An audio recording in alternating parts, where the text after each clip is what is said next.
சேலத்தில் முதலமைச்சர் மு.க.ஸ்டாலின், தேமுதிக பொதுச் செயலாளர் பிரேமலதா, மக்கள் நீதி மய்யம் தலைவர் கமல்ஹாசன் ஆகியோருடன் நடைப்பயணம் மேற்கொண்டுள்ளார்.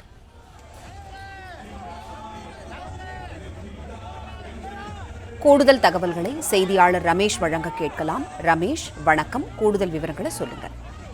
வணக்கம். தமிழக முதலமைச்சரும் திமுக தலைவருமான மு.க.ஸ்டாலின் இன்று தருமபுரி மாவட்டத்தில் பிரச்சாரம் செய்து உதயசூரியன் சின்னத்துக்கு மற்றும் கூட்டணி கட்சியினருக்கு வாக்கு சேகரித்தார்.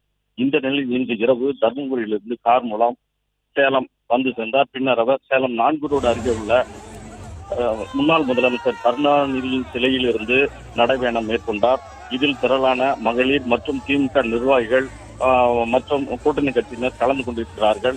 இந்த திமுக தலைவருடன் தேமுதிக பொதுச் செயலாளர் பிரேமலதா விஜயகாந்த் மற்றும் மக்கள் நீதி மய்யம் தலைவர் கமலஹாசனும் கலந்து நடந்து சென்றிருக்கிறார்கள். இந்த பேரணி அண்ணா பூங்காவில் தொடங்கி மாவட்ட ஆட்சியர் அலுவலகம், பெரியார் மேம்பாலம் வழியாக பொதுக்கூட்டம் நடக்கும் இடமான கோட்டை பகுதிக்கு செல்ல இருக்கிறது. இங்கு சென்றதும் திமுக தலைவர் சிறப்புரையாற்ற உள்ளார். இது தவிர தேமுதிக பொதுச் செயலர் பிரேமலதா விஜயகாந்த், மக்கள் நீதி மய்யம் தலைவர் கமலஹாசன் ஆகியோரும் சிறப்புரையாற்ற உள்ளனர்.